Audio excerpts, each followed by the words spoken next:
जी students, topic हमारा continue है accounting equation. और अकाउंटिंग इक्वेशन में आज एक न्यू क्वेश्चन सॉल्व करेंगे। तो क्वेश्चन को स्टार्ट करते हैं। उससे पहले आप अपने पास लाइंस ड्रॉ कर लें और क्वेश्चन को सॉल्व करने के लिए एक स्ट्रक्चर ड्रॉ कर लें। Assets is equal to liabilities plus owner equity. Remember कि जब भी आपको अकाउंटिंग इक्वेशन सॉल्व करनी हो और इफेक्ट ऑफ ट्रांजेक्शन शो करने हो, अगर क्वेश्चन की रिक्वायरमेंट है effect of transaction, show the effect of transactions, तो फिर क्वेश्चन को प्रॉपरली सॉल्व करने के लिए आप इस तरह से स्ट्रक्चर पहले कॉपी कर लें। Assets is equal to liability plus owner equity, copy के दोनों पेजेस पे। क्वेश्चन स्टार्ट करते हैं। कहते हैं क्वेश्चन की रिक्वायरमेंट फर्स्ट में लिखी हुई है, show the effects of following transactions on accounting equation. First में कहते हैं mister Ali started business with cash rupees 84,000। Mister Ali ने कारोबार शुरू किया, बिजनेस में कैश इन्वेस्टमेंट किए 84,000। ऑनर ने कारोबार शुरू किया, बिजनेस में कैश इन्वेस्टमेंट किया, आज कारोबार में कैश लेकर आए। तो कैश हमारे बिजनेस का एक एसेट्स है और आज हमारे कारोबार में कैश में इजाफा हो गया, कैश इंक्रीज़ हो गया, यानी बिजनेस में एसेट्स इंक्रीज़ हो गया। बिजनेस में कौन सा एसेट इंक्रीज़ हो गया? कैश। How much? 84,000। और सिर्फ कैश में इजाफा नहीं हुआ, यकीनन इस कैश का कोई ना कोई प्रोवाइड करने वाला भी है। हमने कहा था कि बिजनेस के एसेट्स पे क्लेम दो लोगों का होता है, ऑनर का और क्रेडिटर्स का, इनसाइडर्स एंड आउटसाइडर्स। तो आज बिजनेस में 84,000 कैश किसने प्रोवाइड किया? ऑनर ने। तो इससे ऑनर क्लेम में इजाफा होना चाहिए, ऑनर क्लेम बढ़ना चाहिए। ऑनर इक्विटी को हम टाइटल दे सकते हैं कैपिटल, यानी capital means owner equity, owner ने जो पैसा इन्वेस्ट किया है। Owners claim on business assets, owner का वो क्लेम जो बिजनेस के एसेट्स पे होता है उसे कह सकते हैं कैपिटल। तो ऑनर इक्विटी में इजाफा हुआ कितने का? 84,000 का। तो फर्स्ट ट्रांजेक्शन में इफेक्ट क्या शो करेंगे? कैश भी इंक्रीज और ऑनर इक्विटी इंक्रीज। नेक्स्ट कहते हैं number 2 transaction, he purchased goods for cash rupees 13,000। Students यहाँ पे गुड्स हमें इसको अंडरस्टैंड करना होगा, समझना होगा कि गुड्स किसे कहते हैं। गुड्स कहते हैं मर्चेंडाइज, और मर्चेंडाइज की मीनिंग होते हैं वो सामान, वो अशिया, वो चीज़ें जो हम बिज़नेस में फॉर सेल लेकर आते हैं। देखिए, हम बिज़नेस में कुछ चीज़ें परचेज़ करते हैं फॉर यूज़ करने के लिए, और जो चीज़ें बिज़नेस में फॉर यूज़ करने के लिए आती हैं वो हमारे कारोबार के एसेट्स हैं। जस्ट लाइक फर्नीचर हम अपने बिज़नेस में फॉर यूज़ के लिए, इस्तेमाल के लिए लेकर आते हैं। इसी तरह से इक्विपमेंट हमारे बिज़नेस के लिए एसेट्स है। इसी तरह से और डिफरेंट चीज़ें, ऐसी चीज़ें वो तमाम जिसको हम लोग बिज़नेस में फॉर यूज़ करेंगे, इस्तेमाल करेंगे, वो हमारे बिज़नेस के लिए एसेट्स काउंट होते हैं। और गुड्स यानी कि मर्चेंडाइज, वो प्रोडक्ट्स, वो चीज़ें, वो अशिया कि जिनका हमारा बिज़नेस है, कारोबार है, जिसको हम लोग बेचने के लिए लेकर आते हैं, फॉर सेल लेकर आते हैं। फॉर एग्ज़ाम्पल, अगर हम एक इलेक्ट्रॉनिक शॉप पे जाते हैं तो उस इलेक्ट्रॉनिक शॉप पे हमें ये डिफरेंट सारे आइटम्स मिल जाते हैं, LCD, LED, vacuum cleaner, refrigerator and air conditioners, room cooler, और इस तरह डिफरेंट प्रोडक्ट्स हैं। और एक शॉपकीपर ने ये तमाम प्रोडक्ट्स जो उसने शॉप में ला के रखी हैं, आयरन वगैरह, माइक्रोवेव, स्टोव, ये तमाम चीज़ें जो हैं वो फॉर सेल करने के लिए हैं, बेचने के लिए हैं। वो अपनी शॉप में इस्तेमाल के लिए लेकर नहीं आया, उसने अपने बिज़नेस के कारोबार के लिए बेचने के लिए लेकर आए हैं वो चीज़ें। तो वो तमाम चीज़ें जो एक शॉपकीपर ने फॉर परचेज़ किए हैं, फॉर सेल करने के लिए, कस्टमर्स को बेचने के लिए, तो उन तमाम प्रोडक्ट्स को, चीज़ों को, अशिया को हम लोग गुड्स कह सकते हैं, और गुड्स को ही हम लोग मर्चेंडाइज कह रहे हैं यहाँ पे। तो यहाँ पे अगर देखे जाए तो जो गुड्स हैं वो एक अलग डिफरेंट टाइटल के नाम से आएंगी, और गुड्स को हम लोग गुड्स के नाम से भी लिख सकते हैं, और मर्चेंडाइज इन्वेंट्री के नाम से भी लिख सकते हैं। Purchased goods for cash rupees 30,000, business के लिए सामान ख़रीदा, और ये सामान इस्तेमाल करने के लिए नहीं बल्कि बेचने के लिए ख़रीदा है। इसको हम लोग बेच कर पैसा कमाएंगे। ये डिफरेंट जितनी भी चीज़ें यहाँ पे आपको इमेजेस में शो की हैं, ये तमाम एक शॉपकीपर ने जो चीज़ें परचेज़ की होंगी फॉर सेल करने के लिए, वन बाय वन हर एक कैटेगरी को, हर एक आइटम को, प्रोडक्ट को बेचेंगे और सेल करके उसकी अपनी प्रॉफिट अर्निंग करेंगे, रेवेन्यू जनरेट करेंगे। इससे प्रीवियस भी हमने क्लासेस में डिस्कस किया था कि रेवेन्यू जनरेट करने के लिए हम लोग सर्विसिंग बिजनेस भी करते हैं। किसी का बिजनेस सर्विसिंग बिजनेस का हो सकता है, for example lawyer, consultants, doctors और इस तरह डिफरेंट और डिफरेंट इस तरह से प्रोडक्ट सेलिंग का भी हो सकता है, ट्रेडिंग बिजनेस। तो आज हम लोग कह सकते हैं जिस बिज़नेस में कारोबार में गुड्स वगैरह की बाइंग एंड सेलिंग होती है, गुड्स को, अशिया को, चीज़ों को ख़रीदते हैं बेचते हैं, उसमें हम लोग कह सकते हैं ट्रेडिंग बिजनेस। तो ये लोग ट्रेडिंग बिजनेस करते होंगे। एनीवे, तो गुड्स खरीदी हैं कैश पे 13,000 की। हमारे बिजनेस में एक अलग से टाइटल बनेगा, नाम देंगे उसको मर्चेंडाइज इन्वेंट्री भी लिख सकते हैं, और यहाँ पे गुड्स भी लिख सकते हैं।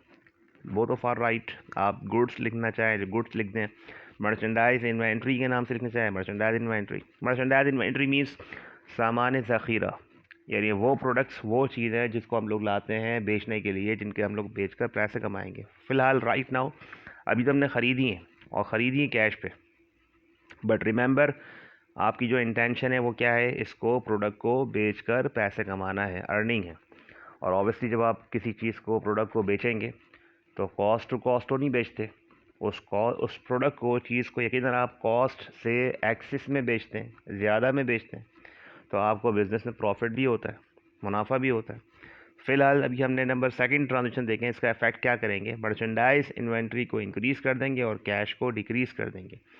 फ़िलहाल ये भी ये भी हमारा क्या है, एसेट्स में काउंट हो रहा है, जब तक इसको हम लोग प्रोडक्ट को सेल आउट नहीं कर देंगे। हाँ, जिस दिन सेल आउट कर देंगे, प्रोडक्ट को बेच देंगे, तो ये उस दिन ये प्रोडक्ट हमारे पास से कम हो जाएगा, माइनस हो जाएगा, और ये कुछ ना कुछ रेवेन्यू जनरेट कर देगा। और जो भी रेवेन्यू जनरेट करेगा, उस रेवेन्यू से मिलने वाले प्रॉफिट को हम लोग ऑनर इक्विटी में शो कर देंगे। Right now merchandise inventory increases and cash decreases. बाकी देखें नो इफेक्ट, लायबिलिटी पे नो इफेक्ट, ऑनर इक्विटी पे नो इफेक्ट। चले इसको बैलेंस कर लेते हैं। कैश था हमारे पास 84,000, 13,000 माइनस कर दें, पहले एक लाइन ड्रॉ करें दोनों साइड पे और इसको बैलेंस कर लेते हैं। कैश कितना हो गया 71,000 और मर्चेंडाइज इन्वेंट्री 13,000, लायबिलिटी 0 है, ऑनर इक्विटी कितनी है 84,000। नेक्स्ट में करते हैं ही परचेज्ड फर्नीचर कॉस्टिंग ₹2,000। अब ज़रा डिफ्रेंशिएट कीजिएगा, इससे पहले हमने गुड्स परचेज़ की थी और अब हम लोग बिज़नेस के लिए फ़र्नीचर परचेज़ कर रहे हैं। तो साफ ज़ाहिर है कि जो फर्नीचर है, इक्विपमेंट है, लैंड, बिल्डिंग, ऑटोमोबाइल और डिफरेंट प्रोडक्ट्स, डिफरेंट चीज़ें जो बिज़नेस में फॉर यूज़ करने के लिए आती हैं, वो हमारे कारोबार के एसेट्स हैं, फॉर यूज़ करने के लिए। तो हमें कैसे पता लगेगा कि कौन सी चीज़ बेचने के लिए है और कौन सी चीज़ इस्तेमाल करने के लिए है? गुड्स का टाइटल, मर्चेंडाइज़ का टाइटल बताएगा कि वो प्रोडक्ट्स बेचने के लिए होती हैं जबकि furniture, equipment and different supplies, ये तमाम बिज़नेस के एसेट्स हैं और फॉर यूज़ करने के लिए। परचेज़ फर्नीचर परचेज़ की है, मेंशन नहीं कर रहे कौन, कैश पे, ऑन क्रेडिट पे, ना ही किसी का नेम मेंशन लिखा हुआ है। अगर किसी का नाम होता, किसी फर्म का, किसी कंपनी का, तो हम उसको ऑन क्रेडिट पे एज्यूम कर लेते। फ़िलहाल फर्नीचर परचेज़ किया तो ऑब्वियसली आपने कैश पे ख़रीदा होगा, तो बिज़नेस में एक एसेट बढ़ गया और एक एसेट कम हो गया। कौन सा एसेट बढ़ गया? फर्नीचर में इजाफा हो गया और कैश कम हो गया। तो फर्नीचर को प्लस कर लेंगे और कैश को माइनस कर देंगे, बाकी सब प्रोडक्ट्स पे, चीज़ों पे नो इफेक्ट, एलिमेंट्स पे। और अब लाइन ड्रॉ कर लें, ज़रा बैलेंस कर लेते हैं। लाइन ड्रॉ कर लिए, 71,000 कैश था, 2,000 माइनस कर दें तो कैश कितना रह गया 69,000। Merchandise inventory 13,000, furniture 2,000, liability 0, honour equity 84,000। और अगेन वही बात कि दोनों साइड पर अगर बैलेंस काउंट करना हो, चेक करना हो, दोनों साइड्स इक्वल होने चाहिए। काउंट कर लेते हैं। कैश 69,000, 13,000 प्लस 2,000, तो यहाँ भी कितने 84, यहाँ भी कितने 84,000। नेक्स्ट जो ट्रांजेक्शन है ये इंपॉर्टेंट है। ही sold goods for cash ₹3,000 costing ₹1,800। देखें, आपको दोनों चीज़ें इन्फॉर्म की कि गुड्स को सेल आउट किया है कैश पे 3,000 में, यानी जो कैश पर बेची है 3,000, उसकी कॉस्टिंग 3,000 नहीं थी। कॉस्टिंग भी इन्फॉर्म की है साथ में कि प्रोडक्ट जो हमने कस्टमर को बेची है, आज एक कस्टमर आया और उसने हमसे ये प्रोडक्ट रिक्वायर्ड की तो हमने उस कस्टमर को कैश पर ये गुड सेल आउट कर दी, कॉस्टिंग 1,800। अब इस ट्रांजेक्शन में अगर देखें, तीन चीज़ें। नंबर 1, बिज़नेस में हमने मर्चेंडाइज सेल की है। जब मर्चेंडाइज मैंने सेल की हैं और कैश रिसीव की है, तो कारोबार में, बिज़नेस में कैश में इजाफा हुआ, कैश मिला। आज उस कस्टमर से हमने पैसे रिसीव किए, कैश रिसीव किया है। कितना रिसीव किया है 3,000। तो नंबर 1, कैश में इजाफा होना चाहिए, कैश में बढ़ने चाहिए पैसे। कैश में कितने पैसे बढ़ने चाहिए 3,000। Number 2, merchandise goods sell out की हैं और जब गुड्स सेल आउट की हैं तो उसकी कॉस्टिंग थी 1,800, तो फिर हमारे पास से स्टॉक भी कम होना चाहिए। स्टॉक यानी मर्चेंडाइज यानी गुड्स हमारे पास से माइनस होनी चाहिए, कम होनी चाहिए। कितनी माइनस होनी चाहिए? 1800, यानी कि 1800 की हमने गुड्स अलाउड किए। दूसरा इफेक्ट हो गया, देखें, नंबर 1 कैश में इजाफा हुआ 3000 का, नंबर 2 मर्चेंडाइज इन्वेंट्री माइनस होगी 1800 से। अब ज़रा सोचें, रिमेंबर कि 1800 वाली प्रोडक्ट को, चीज़ को हमने बेचा कितने में? 3000 में बेचा। तो ऑब्वियसली हमने कुछ प्रॉफिट भी रखा है, मुनाफा भी रखा है। तो हमने प्रॉफिट कितना रखा है हमने उस पर? 1200। तो जो प्रॉफिट रखा है हमने 1200, उससे ऑनर इक्विटी में इजाफा होना चाहिए, ऑनर इक्विटी बढ़नी चाहिए, क्योंकि हम लोग पहले पढ़ के आ रहे हैं कि रेवेन्यू, एक्सपेंसेस, प्रॉफिट पे क्लेम किसका होता है? ऑनर का होता है। तो डिफरेंस जो आएगा 1200 के, उस प्रॉफिट पे ऑनर क्लेम बढ़ना चाहिए। अगर हम ये 1200 प्रॉफिट शो नहीं करेंगे तो फिर हमारी इक्वेशन की दोनों साइड बैलेंस नहीं होंगी। तो 1200 से ऑनर इक्विटी में भी इजाफा होना चाहिए। अब देखें 3 जगह इफेक्ट पड़ेगा। अब इस ट्रांजिशन को ज़रा एनालाइज कर लें। Number 1, cash increase by 3000, merchandise inventory decreases by rupees 1800, and the honour equity increases by the profit rupees 1200, यानी कि प्रॉफिट से ऑनर इक्विटी में इजाफा हो गया कितने का? 1200 का। और ये 3 जगह इफेक्ट पड़ गया। मर्चेंडाइज इन्वेंट्री माइनस कर दें, कैश प्लस कर लें और कैपिटल में इजाफा कर दें। अब इसको बैलेंस कर लेते हैं। कैश था 69,000, 3000 प्लस कर लें, कितना होगा ये? 72,000। और मर्चेंडाइज इन्वेंट्री 13,000 थी। आज हमारे स्टॉक में से स्टॉक कम हो गया। एक कस्टमर मर्चेंडाइज़ लेने के लिए आया, तो हमने उसको, कस्टमर को मर्चेंडाइज़ निकाल के दी है। तो कस्टमर मर्चेंडाइज़ हमारे पास से ले गया कितने की? 1800 की। और ये हमारा अपना इंटरनल मैटर है कि हम कितने की मर्चेंडाइज़ कितने में बेचते हैं। ये हमें पता है कि भाई हमने जो मर्चेंडाइज़ बेची है उसको 3000 में, वो 1800 की थी। अदरवाइज़ कस्टमर को हम इन्फॉर्म नहीं करते भैया जो हम प्रोडक्ट आपको बेच रहे हैं वो इतने की है, कितने की है।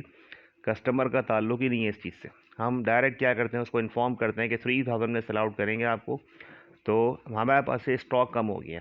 13,000 था, माइनस 1800 कितना रह गया? 11,200। ये हमारे स्टॉक की पोजीशन है, मर्चेंडाइज की पोजीशन है। Supply furniture 2000, liability 0। और ऑनर इक्विटी में देखें, पहले 84,000 था। आज हमने बिजनेस में मर्चेंडाइज सेल आउट की, मर्चेंडाइज सेल करके प्रॉफिट अर्न किया 1200। इससे हमारी ऑनर इक्विटी में इजाफा हो गया, कितना हो गया? 85,200। लास्ट में कहते हैं ही पेड सैलरीज रुपीज़ 1200। और जब ये ही पेड का वर्ड लगा रहे हैं, इट मीन्स ये नहीं कि ऑनर ने अपनी जेब से पैसे दिए। अगर ऑनर ने अपनी जेब से पैसे दिए होंगे तो फिर अपनी पर्सनल पॉकेट यहाँ लिखा होता, ऑन पॉकेट लिखा होता। यहाँ पे जब भी ही परचेज या ही सोल्ड या ही पेड का वर्ड लिखा हुआ, इट मीन्स कि ऑनर ने बिज़नेस के पैसों को इस्तेमाल किया और बिज़नेस के पैसे 1200 पैसे दे दिए, यानी सैलरीज पे कर दी। और सैलरी हमारा क्या है? एक्सपेंसेस है। इसे प्रीवियसली हम लोग ने रेवेन्यू और एक्सपेंस को डिस्कस किया था लेक्चर में। तो देखा था आपने रेवेन्यू और एक्सपेंसेस। एक्सपेंसेस क्या होते हैं? सैक्रिफाइसेस, यानी बिजनेस की रेवेन्यू जनरेट करने के लिए आपने क्या क्या क्या एक्सपेंसेस करने हैं। सैलरीज पे करना है, रेंट पे करना है, यूटिलिटीज़ पे करनी है, एडवर्टाइजिंग है। तो ये सैलरी भी हमारा एक्सपेंस है। इससे क्या होना चाहिए? सैलरीज एक्सपेंस से कैश भी माइनस होना चाहिए, तो कैश भी माइनस करें और ऑनर इक्विटी माइनस कर दें, यानी कैपिटल भी कम होना चाहिए। और लाइन ड्रॉ कर लें, बाकी सब पे नो इफेक्ट। सिर्फ 2 जगह इफेक्ट पड़ेगा, कैश पे इफेक्ट पड़ेगा, ऑनर इक्विटी पे इफेक्ट पड़ेगा। चलिए बैलेंस कर लेते हैं। कैश था हमारे पास 72, माइनस कर दें 1200, कैश कितना रह गया? 70,800। और ऑनर इक्विटी में कैपिटल देखें था 85,200, जिसमें से 1200 से इक्विटी कम हो गई। देखें, कभी ऑनर इक्विटी में इजाफा हुआ और कभी ऑनर इक्विटी देखें माइनस हो गई। जब हमने बिजनेस में पैसे अर्न किए, कमाए थे, तो 1200 के प्रॉफिट से ऑनर इक्विटी बढ़ रही थी। आज 1200 में एक्सपेंसेस पे किए, खर्चे पे किए, तो ऑनर इक्विटी अगेन कितना है? 84,000। लास्ट में इन दोनों साइड के बैलेंसेस काउंट कर लें। एक तरफ तो आपको 84,000 बैलेंस से मिल गया है, लाइबिलिटी 0 है। और यहाँ भी चेक कर लें, cash plus merchandise inventory and plus furniture 84,000। और ये क्वेश्चन देखें, इस तरह से हमने इक्वेशन के इफेक्ट के साथ सॉल्व किए। तो इस क्वेश्चन में जो हमने डिस्कस किया आज, वो है मर्चेंडाइज इन्वेंट्री का एक न्यू टाइटल था। गुड्स परचेज की, गुड्स खरीदी, जो कि बिज़नेस में फॉर सेल लेके लिए आते हैं। तो इसको रिव्यू कर लें क्वेश्चन को उसको। और इसमें मर्चेंडाइज इन्वेंट्री का जो नया नाम है गुड्स है, इसको इस तरह अलग से शो करेंगे। सबसे इंपॉर्टेंट ट्रांजेक्शन जो है इसमें ये नंबर 4 है, जिसमें हमने कैश रिसीव किया, मर्चेंडाइज से हमारे पास से माइनस हुआ, और 1200 का जो डिफरेंस है वो प्रॉफिट से ऑनर इक्विटी में इजाफा हुआ। ये चीज़ें